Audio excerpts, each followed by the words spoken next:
రేవంత్ రెడ్డి గారు మీకు కనిపిస్తలేదా?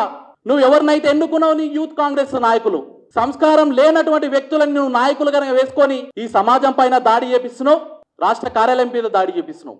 మీరు ఏదైతే ప్రేరేపిస్తున్నారో, మీరు ఎవరినైతే ఉసిగల్పుతున్నారో వారిలాగా మా యొక్క ప్రవర్తన కనుక మారినట్లయితే రాష్ట్రంలోనే కాదు దేశ వ్యాప్తంగా అనేకమైనటువంటి రాష్ట్రాలలో మేము అధికారంలో ఉన్నాం. నీ పార్టీ కానీ, నీ పార్టీ జెండా కానీ, నీ పార్టీ కార్యాలయాన్ని కూడా భూస్థాపితం చేయడానికి మా కార్యకర్తలు వెనుకడుగయ్యారు. కానీ మేమంతా కూడా ధర్మానికి, సంస్కృతి సంప్రదాయాలన్నీ కూడా తెలిసినటువంటి వ్యక్తులు. మేమంతా కూడా మా పెద్దవాళ్ళందరూ కూడా మాకు ఒక మంచి మార్గంలో నడవాలని చెప్తున్నటువంటి వ్యక్తులు. కానీ నువ్వు నిరంతరం మా ఓపికను ప్రశ్నించే విధంగా నీ యొక్క దుశ్చరిత్ర ఉన్నది. ఈరోజు ఈ ప్రభుత్వాన్ని కానీ, ఈ ఇంటెలిజెన్స్ వర్గాలను కానీ మేము ఒకటి అడుగుతున్నాం. మేము ఒక దిష్టి బొమ్మ కార్యక్రమం చేయాలని చెప్పేసి మేము ఒక పిలుపునిచ్చుకుంటే రాష్ట్ర వ్యాప్తంగా అనేక మంది పోలీస్ వ్యవస్థను పెట్టి మా కార్యకర్తలందరినీ కూడా అరెస్ట్ చేపేయడానికి నీ యంత్రాంగం మొత్తం కూడా ముందరకు వచ్చింది. మరి ఈ రోజు దేశాన్ని నడిపిస్తున్నటువంటి భారతీయ జనతా పార్టీకి సంబంధించినటువంటి ఒక రాష్ట్ర కార్యాలయం మీద రౌడీ ముఖాలు వచ్చి దాడి చేస్తుంటే నీ ఇంటెలిజెన్స్ మొత్తం కూడా ఎక్కడ పోయిందని చెప్పేసి నేను అడగడం జరుగుతుంది.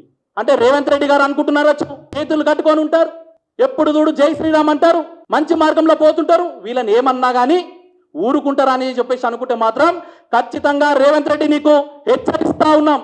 ఇక నుంచి రాబోయే రోజులలో చూసి ఊరుకునే పరిస్థితి లేదు. ఖచ్చితంగా నీ ప్రభుత్వం ఏదైతే దొంగదారిన పోతుందో, నువ్వు ఎవరినైతే రౌడీ ముఖాలని, డ్రగ్స్ అరెక్ట్ అయినటువంటి వ్యక్తులని, డ్రింకర్స్ ని ఎవరినైతే నీ పార్టీ కార్యకర్తలుగా వేసుకున్నావో వాళ్ళందరినీ కూడా రోడ్ల మీద బట్టలిప్పి ఉరికిచ్చి ప్రతి కార్యకర్త కొట్టకపోతే అడగండి అని చెప్పేసి ఒక సందర్భంగా అడుగుతున్నాం. మేమంతా కూడా గతంలో కూడా కేసీఆర్ ఎవరైతే ఉన్నారో టీఆర్ఎస్ ప్రభుత్వం కూడా ఇటువంటి దాడులకే పాల్పడ్డది. ఈ రోజు వాళ్ళ ఇంటికి పరిమితమైనారు. ఇప్పుడు 5 ఏళ్ల పాటో, 4 ఏళ్ల పాటో, 3 ఏళ్ల పాటో కాంగ్రెస్ ప్రభుత్వం పాలిస్తదొచ్చు, కానీ రాబోయే రోజులలో భారతీయ జనతా పార్టీ ఖచ్చితంగా ఉంటుంది. ఈ రోజు ఎవడైతే దాడి చేసిన వాళ్ళని ఎవరిని కూడా వదిలిపెట్టే ప్రసక్తే లేదు. ఏ అధికారి అయితే అలాంటి మూకలకు మద్దతు తెలిపిరో వాళ్ళందరూ కూడా ఖచ్చితంగా మేము ఏరి పట్టుకొని వారి మీద మేము యాక్షన్ తీసుకోవడానికి వెనుకడుగేయమని చెప్పేసి ఒక సందర్భంగా తెలియజేస్తున్నాను.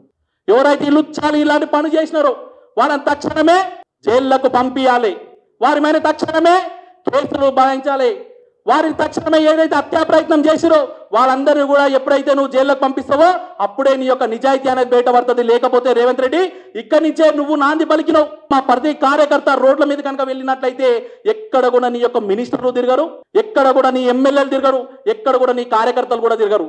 నికాసైనటువంటి దేశభక్తి కలిగినటువంటి కార్యకర్తలు మేమంతా కూడా.